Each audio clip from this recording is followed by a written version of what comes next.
Car guys, car gals, welcome to the cafe. I cannot tell you how excited I am. Fred is, all of us are, to have the guest inside of the cafe that we have in here today. Folks, he's picking up a fresh, hot cup of Car Guy coffee in the morning, just like you need to. This is Lou Ramirez, the Car Guy. This is Fred Lenartz, the subprime hero. And we are excited to get this brew started. And we have a Super Bowl champion. You understand? Super Bowl champion. I'm talking like ring. It's real. This is happening. The big one. He is in the building. But before we get started, go ahead and get you some of this. You know what's up.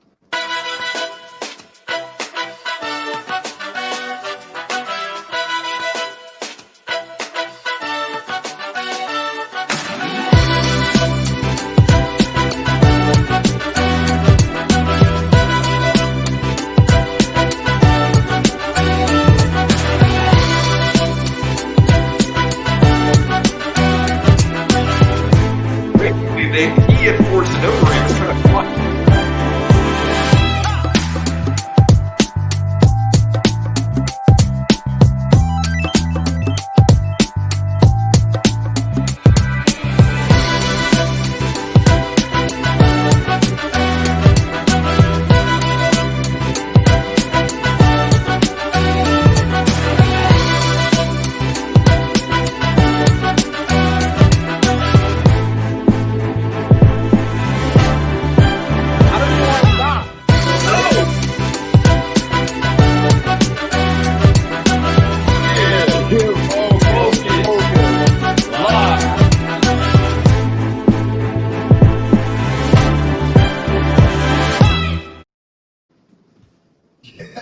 Are you ready?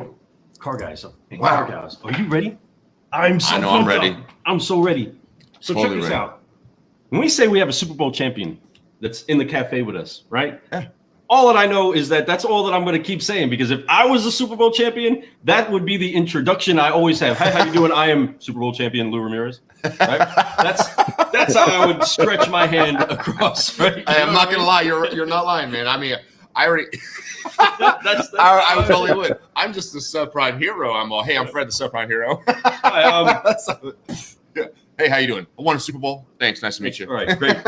But folks, we really do have a winner in the room. No, yeah, man, it's not just about the Super Bowl for this guy. This guy has been a champion in everything he's ever done. We're really excited to have him on the show. His football was a very small part of his life, which actually a big part, but it was a small time of his life. He has done so much more since then. You're talking decades of just great work ethic, teaching people how to do the right things, being a good business coach for a lot of other people, which is what he's moving into right now. That's so right. we're real excited to talk to this guy. So coming in the cafe, car guys and car gals.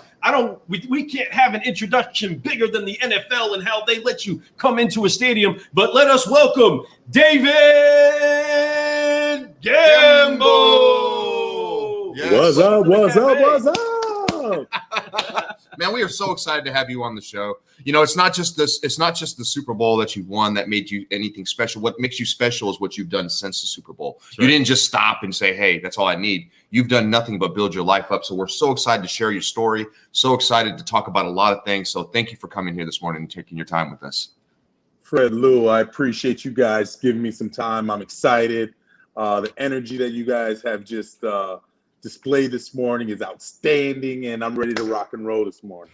That's right. That's awesome. Well, that's because we're brewing solutions, drinking Car Guy coffee. And the main way that we find a way to get up and flying is to apply 3 F's to our lives. So I am excited to see a Super Bowl champion jump in and do this 3 application movement to getting us to the next level. And that is by applying 3 F's. And that's forgive, focus, and fly. You might have seen a couple shirts. You might have seen a couple of the guys talking about it. But we do truly believe that if you're going to keep growing, you're going to need to forgive, focus, and fly. So join us real quick, David, as we do it on 3. We're going to wipe off the weight of unforgiveness, get focused, and start to fly.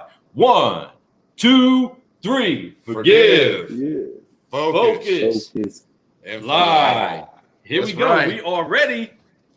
We are here. Wow. So excited to have you here, David. we do 5 questions, and these 5 questions that we ask, they're just to get to know you a little bit more, so that the audience can hear where you come from, what your purpose is, and all these things. What helped you become who you are today? So we're excited to get these 5 questions in with you. You got anything when you want to talk about before we get started? No, let's go ahead and jump into this, because I know we are on a crunch time, and I want to make sure that we get as much into this brew as possible. Folks, you know what it's like when you're trying to jump in and get that cup of coffee. You got to get in, you got to get out, and you got to get on to the mission of the day. So let's go ahead and get this cranking. All right. So my first question is really easy, really simple for you. It's the same question I ask everybody when I ask the first question. It is, every day when you wake up, there's something that drives you. There's something that makes you say, you know what, I'm going to go hard today. I'm going to make sure that I get everything that I need done on my checklist. What is your purpose? What is your why? What drives you?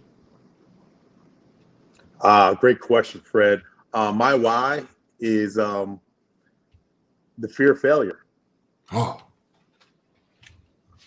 You know, losing. I'm so competitive on and off the field that for me, Fred and Lou, I would rather lose, or my fear of losing is greater than my excitement of winning. And so every morning I just wake up refusing not to lose, forgiving, and focusing on the things that are just most important to me. And that's just trying to win the day. That's all I try to do. I don't think about tomorrow. I really do forget about yesterday. And I'm just literally up and saying, I just need to win the day. That's it. It's just that simple.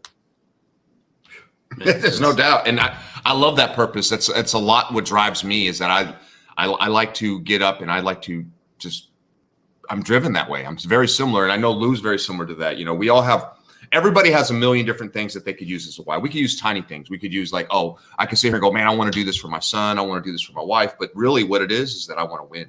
I don't like to lose. You know, I like to be, I like to be, you know, you don't have to win every day, but I like the act of trying to win something. I like the act of trying to be the best at something, trying to make the best out of me, become better than I was yesterday, you know, and you're definitely an example of that. And that's it. And winning is it's a culture and it's a lifestyle, right? So I'm constantly trying to win my wife. I am constantly trying to win my children, right? Mm-hmm. I am constantly trying to win somebody's business when working a deal, right? In any case scenario, we are trying to win the moment. And I completely honor that answer. And it's obvious, guys. I don't know if you've seen it blinging like it is right there inside of the screen, but it is shouting at you. I mean, that's exactly what I would be doing too. What's up, guys? How you doing? There we go. Oh, Get you some of that. I couldn't help but notice it the whole time he was talking. That. Put that back up in there. Let me see that. Fill that screen with it. Bam! Get you some. Car gals, you want one of those? That's official right there, guys. That's official. That's not one of them fake ones you buy. Oh, yeah.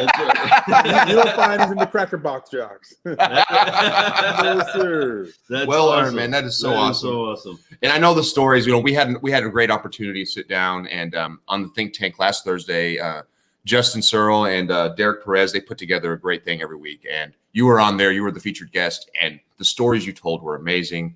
When I had a chance to ask you a question, I didn't want to get too deep because I knew I was going to be interviewing you soon. So I was like, man. So I asked you about, Easy Eddie, right? You were telling me a little bit about, Ed McCaffrey, my wife's favorite player ever. She thinks he's amazing. So I told her every story you said and how he was and his superstitions. And she was like, she kind of knew some of it, but she was like, oh, that's cool. It's even deeper than she thought. So really, really neat. And I appreciate you being on that and talking those stories. So that being said, I'm going to let Lou get to the second question. Well, with that, I do want to say that you are you're definitely lighting up the room when you jump in. Mm-hmm. Everybody was so passionate and excited to getting that opportunity just to kick it with you. As excited as everybody gets, we do honor and appreciate you being so down to earth, being so real, and being so genuine of just a human that is able to say, hey guys, let's have some fun. Let's talk about some great stories. I know I don't know all of you all, but here's some good vibes. Let's pass it around and have a great night. And that's awesome that you were able to take the time to do that. Again, making connections, folks, is key to getting yourself to the next level. Well, no doubt. I want to make a shift here in saying why it is that this incredible person is brewing with us, right? There's this culture that if anybody knows about it, it would be somebody that played professional athletics, professional ball, right? what coaching is and what a great coach is and isn't, and the cultures of coaching. There's so many different cultures of coaching, right? There's so many different styles of coaching that people have. So my question to you, David, would be, what is it that is so important about positive reinforcement coaching as opposed to negative reinforcement coaching? Why is it that that type of coaching is so important in all culture? Yeah, Lou, I mean, it's essential. All the coaches that you've seen on TV, whether it's in football, basketball, baseball. Right now, I'm actually reading Phil Jackson's book about leadership. And, to answer your question, it's really about, negative type of leadership and coaching. It's based off of fear. It's really based off of fear. You look at the leaders, and it could be even history. You can look at the wars and generals and that type of leadership, even though it was very effective, it was based off of fear. And with that being said, that's temporary. There's just, and in today's culture, if you lead with fear and just negativity, people now have the option to leave. People will not be fully engaged. And people will not use their discretionary effort to be the best and to make you and your organization the best. No doubt. Now, let's just flip that. Let's flip that on the positive side. You lead with love. You lead with positivity.